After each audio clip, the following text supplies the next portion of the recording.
कि सरकार जो है अपने जो विधायक हैं, जो सांसद हैं, जो मंत्री हैं, जो आईएएस अधिकारी हैं, उनको वीआईपी ट्रीट करती है और जनता को किनारे कर देती है। तो जनता महत्वपूर्ण है श्रद्धा के लिए, भक्ति के लिए। और ये जो जनता स्नान कर रही है, यही असली श्रद्धावान है। और यही भारत के लोग जो है बिना बुलाए आए हैं, न ये योगी जी के बुलाने पर आए हैं, न प्रधानमंत्री जी के, न संतों के, ये सिर्फ अपने तरफ से आए। मैं तो वाराणसी से आया हूँ, मेरा नाम रमेश उपाध्याय है, मैं पेशे से अधिवक्ता का कार्यकर्ता हूँ। तो वीआईपी लोगों के लिए कुछ विशेष व्यवस्थाएं दी गई है और हम लोगों का आग्रह है कि जो जनता है वो अभी माँ गंगा के किनारे वीआईपी ही होती है, तो उनके लिए भी वीआईपी और अलग अलग से व्यवस्था नहीं करनी चाहिए। बल्कि अगर वीआईपी के लिए घाट अगर बनाना है तो संगम से हट करके बनना चाहिए, क्योंकि आस्थावान लोग और जो श्रद्धावान इस देश के लोग हैं वो संगम पर स्नान करते हैं नेतागिरी के रूप में, और वीआईपी बन करके संगम पर स्नान करना उचित नहीं है। इसलिए महाराज जी इधर हैं। महाराज जी, क्या आप बताएं, जो लोग वीआईपी बन के यहाँ पे स्नान कर रहे हैं, क्या उनको परमात्मा का कृपा वीआईपी रूप से मिलेगा क्या? बिल्कुल नहीं मिलेगा। माँ गंगा की गोद में एक माँ के लिए सारे लोग बराबर होते हैं, कोई वीआईपी नहीं है। स्नान का जहाँ तक सवाल है, सारे लोग बराबर हैं, कोई वीआईपी नहीं है। यानी जो साधारण वीआईपी को तो एकदम नहीं मिलेगा। सब ऊपर वाले देख रहे हैं, माता देख रही है जी। तो जैसा कि यहाँ पे आपका शिकायत है कि जो वीआईपी के लिए व्यवस्था की गई है, धर्म में, श्रद्धा में ये नहीं होनी चाहिए।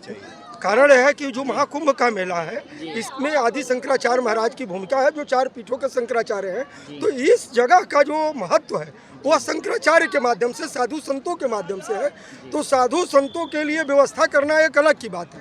अन्य जो आदमी हैं, हमारे देश के जो नेता हैं, हमारे देश के जो आईएएस हैं, वो वीआईपी नहीं हो सकते माँ गंगा के लिए, क्योंकि जो इस परंपरा का निर्वहन किया, परंपरा का पालन किया, धर्मशास्त्र में बताया, धर्मशास्त्रों के अनुकूल चलने का जो उपदेश दिया, वो माँ गंगा के सामने जो है उसको लाने की व्यवस्था होनी चाहिए। क्योंकि मेला जो ये लगता है, माँ का मेला, यह पुण्य के लिए लगता है और पुण्य प्रताप जो है सबसे अधिक साधु संत करते हैं। तो साधु संतों की तो व्यवस्था थोड़ी होनी चाहिए, क्योंकि वो जो है बाहर से आए हैं, उनका हम लोग दर्शन करने आए हैं। वो श्रद्धा करने वाले लोगों के लिए, भक्ति करने वाले लोगों के लिए भी संत तो वीआईपी हैं, लेकिन अन्य माँ गंगा के लिए कोई वीआईपी नहीं होता। और माँ गंगा का महत्व संतों ने बताया है, व्यासपीठ ने बताया है, इसलिए उनकी अलग से एक महिमा है। संगम में जो सभी देवी देवता विराजमान है, आज पूर्णिमा का दिन है, आज सभी देवी देवता हमारे जो सनातन धर्म के हैं वो यहाँ पर आ चुके हैं। और कल जब मकर संक्रांति लगेगा, तो जब आप डुबकी लगाते हैं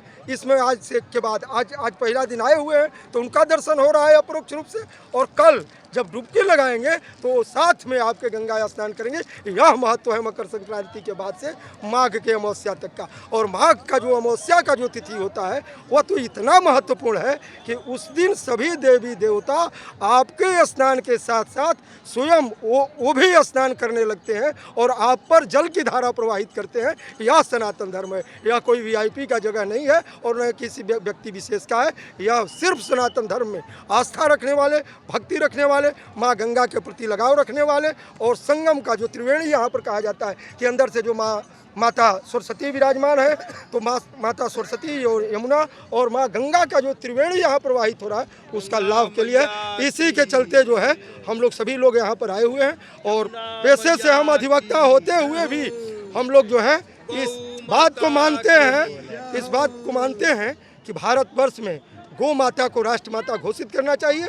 अगर गौ माता को राष्ट्रमाता घोषित कर दिया जाता है तो माँ गंगा का महत्व बढ़ेगा, क्योंकि गौ माता में ही सभी देवी देवता 33 कोटि विराजमान हैं। और पूज्य ज्योतिष पीठाधीश्वर जगत गुरु शंकराचार्य स्वामी श्री अविमुक्तेश्वरानंद सरस्वती जी ने गौ माता को राष्ट्रमाता घोषित करने के लिए मांग किया है।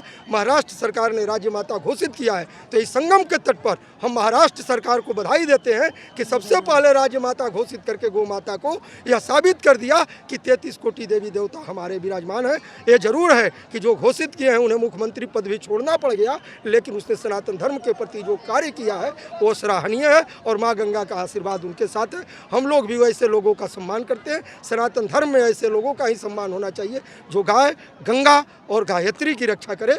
तो गाय की रक्षा के लिए पूज्य ज्योतिष पीठाधीश्वर जो आदि शंकराचार्य महाराज की परंपरा से हैं, पूज्य शंकराचार्य महाराज जी आए हुए हैं गौ हत्या को प्रतिबंध लगाने के लिए और गौ माता को राष्ट्रमाता घोषित करने के लिए आह्वान कर रहे हैं। उनको हम लोग चाहते हैं कि बल मिले और उनको इतना बल मिले कि भारत सरकार गौ माता को राष्ट्रमाता घोषित करे और राष्ट्रमाता का दर्जा दे।